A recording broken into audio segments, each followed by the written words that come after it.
Hi, I'm here with Haydon Gray this evening. He's a tandem pilot, he's a teacher. He was a competitor in the 2018 X-Pyr, and we're having terrible technical problems. So if this doesn't work, then it's entirely the fault of the internet in Spain. So, hi, Haydon. Hey Judith, how you going? Hey, no worries. You can't hear I'm me, getting can you. you? Yeah.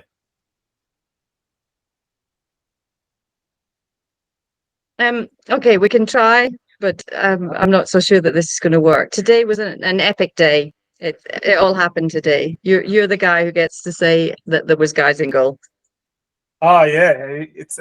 I think I didn't expect it because having done XP, I don't remember ever seeing so many people so close to end goal, and the tactics in the last hour being so close together. I think it's probably been one of the most exciting races to watch, even from an armchair point of view, watching little dots race across a screen. Yeah, it was very exciting. Do we want to say already who was first in goal? Yeah, sure. Let's go for it.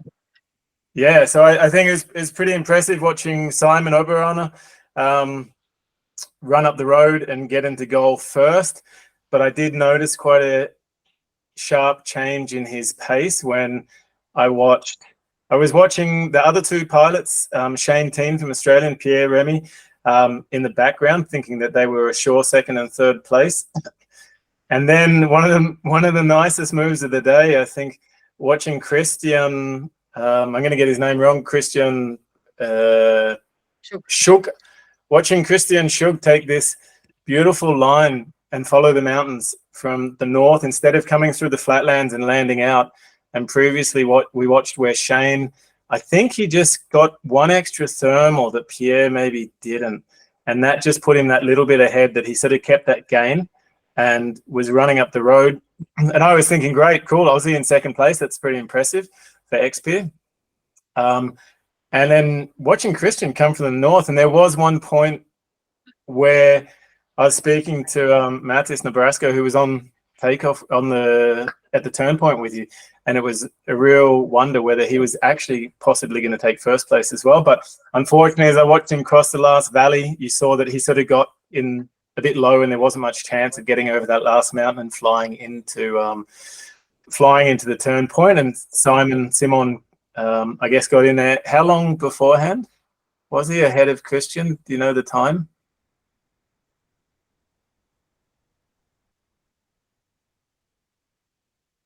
I don't actually know the time exactly because Yeah, there's been so many arrivals this evening that I've just been like, doing it. But it was like we're talking. Yeah, there really wasn't 10, much in it. And then watching Shane and Pierre come up the road as well, I thought, wow, it's so lovely to see a race where it's not purely just like per foot race to the end. You really have tactics to the last minute. And I'm sure those pilots are all going to feel proud of themselves, like finishing the race with such style. I think, yeah, it's really nice way to see it finish. I'll see. Well, Rich Binstead was Yeah, nearly in tears. He was so emotional. I can imagine. I'm just going to share the screen for a second. Just that you can see here where, for anybody that's watching, that Christian Schugg's track. Can you see that, Judith? So if we look at the line that he came through the mountains, he came along, he stayed really a lot further in the north and then just followed the mountain chain. I think somebody local told me if he'd been maybe 30 minutes or a little bit earlier, he could have potentially flown all the way into goal, which would have been impressive. But then if you contrast that with the line that nearly everybody else who has had to either land early because, conditions switched off earlier, but nearly all the other pilots took a very similar line, coming through here, flying as far as they could, and then having this sort of long hike to the finish line. I think Christian's tactical move, because he didn't know, it's obviously very difficult flying close to the ocean with the sea breeze, the humidity, the lack of thermals. Taking a line like that, it still carries quite a lot of risk that if you bomb out in that sort of country, you're still quite a long way by foot to get into goal. So, yeah, I think it's been tactically a very exciting race. Yeah, I mean, I interviewed Simon Oberona when he got here, and he said that he he was asking his supporters like, "Who's behind me?" And they said, "Christian's flying." And he went, "How far away is he?" And he said, "They said 20 kilometers." And he went, "We're not safe." And that's when he started to run. And I mean, at one point he was running at 11.6 kilometers an hour or Yeah. something. So, you know, he wasn't messing around. He'd come this far, he wasn't going to have it taken from him. So it must be really nice as well, because I know Shane and Richard Binstead from at home, and seeing Richard compete in the X Alps last year with Shane as this supporter, I think it's such a nice dynamic and duo that you can switch roles and really support, and the other one races. And watching Shane really perform really well in this race, it's really nice to see these guys sort of working so well. I'm assuming working well as a team, and yeah, the joy you get out of sort of finishing something like this must be amazing. well, what I didn't know this. I don't know how I didn't know this, but this was Shane's first hike and fly race. Yeah. I mean, most people said, "Oh, you know, I've done like 1.5 day or 2 day races, but I've never done a week." But he's never done one before, and he's come third. I mean, it's just unbelievable, you know. And I mean, out of the top 6 now, 4 are rookies. Yeah, I know, it's impressive. But I mean, coming from countries that aren't in Europe, it is quite difficult. Australia, we don't have access to the terrain. We don't have access to the organization to really enter a lot of these things. So, you know, you really do need to invest a lot of effort, both financially and time-wise. So for these guys to come all the way over and have a result like this, it's a pretty amazing thing. So yeah, well done to all of them, I guess. Should we talk about what else happened during the day? Because these are just the guys at the front, but there's how many other people still on their way in? 30 odd? We're going to get one more this evening. So the order that they've come in so far is first Simon Oberrauner, then Christian Schugg, then then Pierre-Ami. Pierre was really disappointed. He wasn't celebrating, and his wife said that it was a sad day. And I was like, "You come fourth," but he was third last time, and so he was disappointed. Then fifth was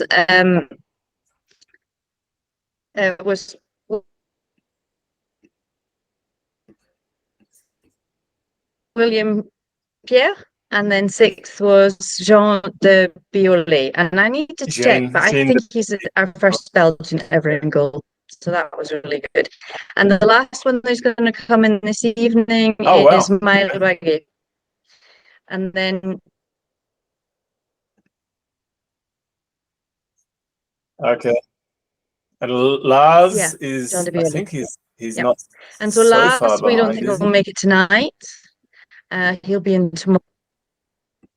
So, well, from his distance, we've only got 58 minutes to go before he has to stop. So if he's not here in the next 58 minutes, then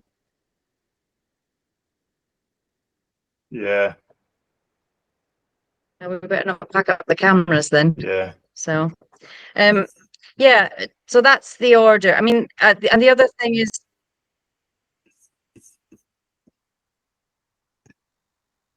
Yep. Okay. Haydon, you still there? Okay. So one person, I can't actually see it on your screen, and I can't. He flew in cloud yesterday and was penalised and had to have a 6-hour stop. So he wasn't allowed to say fifth. So 10th. So he's done really well to come back from it, because he also didn't have any sleep because he was worried about how long the penalty would be. Because if it had been 24 hours, it would have been a disaster. 6 hours, he's obviously managed to deal with. He got 6, did he? Not 3. I saw on the website 3 people got 3 hours. He actually got 6. Yeah, he got. No, 2 people got 3. That was Thibault Vogler and Tommy Friedrich. They got 3 each, and Noe got 6. Is that because Noe flew twice as long in the clouds as they did? Or he flew in 2 clouds?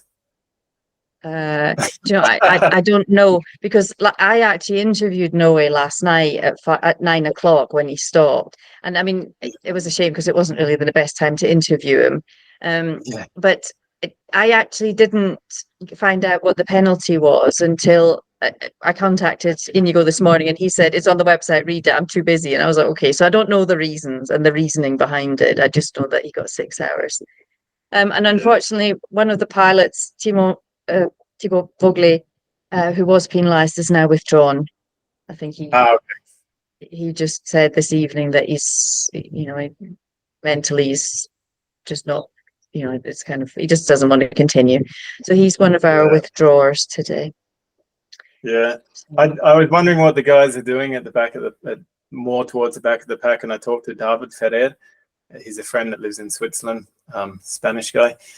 And yeah, he's had a very challenging day as well. He said the weather, he never really got high, so he was quite limited, which meant he kind of had to ping pong around in the valley system, basically following the flow of the air. So he never had amazing flights, but I talked to him just an hour or two ago and he was still in good spirits, and his game plan was to just finish the 7 days and get as far as they could. And it's really nice to hear someone that's still, they're struggling a lot more with the weather than what the guys at the front got, and maybe not the big flights you might dream of when you enter these sort of races. But yeah, to hear someone at the end of the day when they're still in it for the adventure spirit, and still, it's so nice listening to someone that's taking out of these adventures the growth and the experience that comes out of them. And yeah, maybe it'd be nice to be on a podium one day, but it's also nice just to finish the adventure and have a really good team feeling. And it's nice to know that the guys at the back still, I think, they still put a lot of value in this.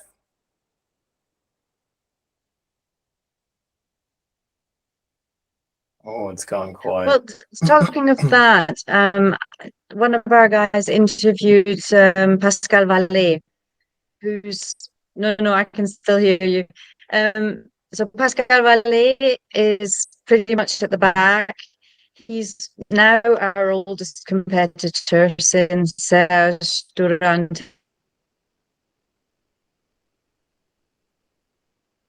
is out. I think he's 53, and he's the ex-paramotor world champion. And he got to turn point 2 today. And he was in a thunderstorm and he got absolutely drenched.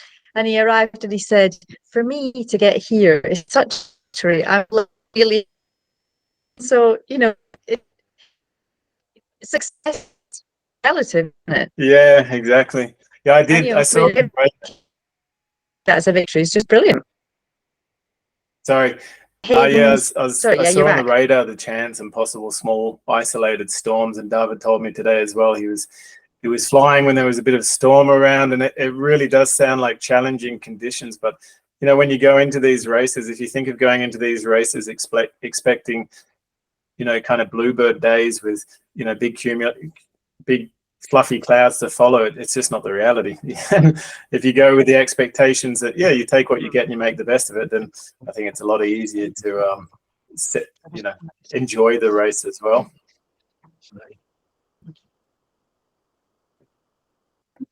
Okay, I think our web connection is going to go again.